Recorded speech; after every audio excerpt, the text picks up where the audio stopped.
हे मंदोदरी, सुनो, संसार में भोजन केवल शरीर का पोषण नहीं करता, वह हमारे मन, हमारी ऊर्जा और हमारे कर्मों को भी प्रभावित करता है।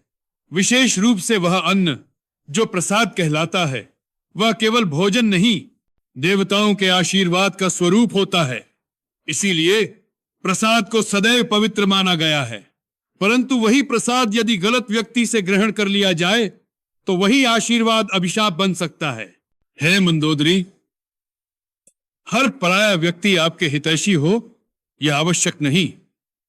हो सकता है कि वह व्यक्ति भीतर से आपसे जलता हो, ईर्ष्या से भरा हो। उसके हाथ का दिया हुआ प्रसाद आपके जीवन में उसके विश्व विचारों को भी साथ ले आए। प्रसाद में दिया गया भोजन शरीर में ही नहीं, आत्मा में भी प्रवेश करता है, और जब इसके माध्यम से अशुभ ऊर्जा आपके भीतर पहुंच जाए तब आपका मन विचलित हो सकता है, नसीब कमजोर पड़ सकता है और परिवार में क्लेश पैदा हो सकता है। हिंदू धर्म में यह स्पष्ट कहा गया है कि अन्नदाता के भाव भी अन्न में समा जाते हैं। यदि अन्न देने वाले के भीतर धूर्तता, ईर्ष्या या क्रूरता हो तो उसका प्रभाव भी अन्न ग्रहण करने वाले पर पड़ता है। इसीलिए प्रसाद या भोजन पूरी श्रद्धा और समझ के साथ लेना चाहिए। यदि देने वाले का भाव पवित्र नहीं तो उस प्रसाद की पवित्रता भी संदिग्ध हो जाती है। हे मंदोदरी, ध्यान रखना, राक्षस विद्या में, टोने टोटके में, तंत्र मंत्र में अक्सर अन्न को ही माध्यम बनाया जाता है। थोड़ी सी राख, थोड़ा सा ताबीज, किसी ग्रह का पीड़ादायी अंश मिलाकर ऐसा प्रसाद बांटा जाता है कि जो अभिशाप देने वाले के सिर से उतरना चाहिए था वह अनजाने में खाने वाले के सिर पर चढ़ जाए। मंत्रबद्ध अन्न देखते देखते शरीर की शक्ति घटा देता है, मन को भ्रमित कर देता है, घर परिवार में क्लेश को बुला लेता है। यही कारण है कि गुरुओं ने कहा है, भोजन तभी ग्रहण करो जब देने वाले का हृदय शुद्ध हो। रामायण भी हमें यही सीख देती है। याद करो, शूर्पणखा का छल, मारीच का मायावी मृग और फिर सीता हरण।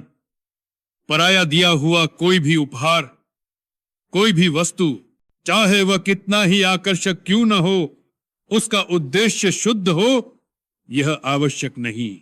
यदि सीता ने उस पराये स्वर्ण मृग की मोहकता को अस्वीकार किया होता तो उन पर आए संकट टल सकते थे। यह प्रसाद नहीं था, पर सबक वही है। पराई वस्तु में कितना भी आकर्षण क्यों ना हो, उसके इरादों पर, हे मंदोदरी, प्रसाद केवल उसी का लेना चाहिए जो आपका शुभ चिंतक हो, जिसे आप पहचानती हो, जिसके भावों की पवित्रता पर आपको संदेह न हो। मंदिर का प्रसाद इसलिए सुरक्षित है क्योंकि वह देवता की दृष्टि में निर्मित होता है और सामूहिक श्रद्धा से शुद्ध होता है। परंतु यदि कोई पराया व्यक्ति अचानक आपके सामने प्रसाद लेकर खड़ा हो जाए और कहे कि इससे आपकी समस्याएं दूर होंगी तो सावधान हो जाना चाहिए।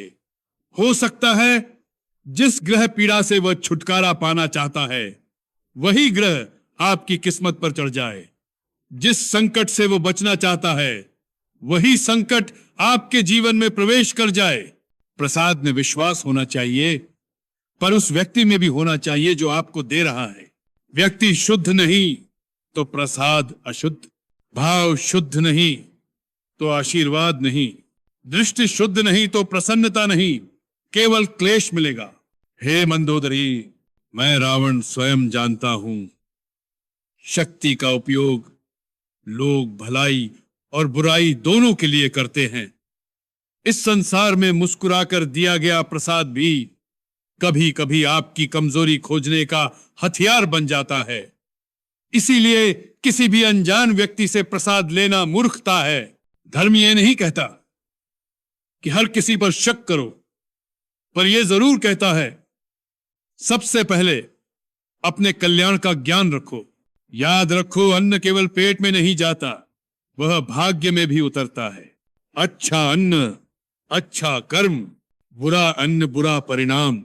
हे मंदोदरी, प्रसाद ग्रहण करने का नियम यही है। जिसे तुम जानती हो, उस पर विश्वास हो, वही तुम्हारा सच्चा अन्नदाता है। और जहां विश्वास न हो वहां प्रसाद नहीं, केवल प्रलोभन मिलता है। यही जीवन की रक्षा है, यही धर्म का मार्ग है और यही बुद्धिमानी है।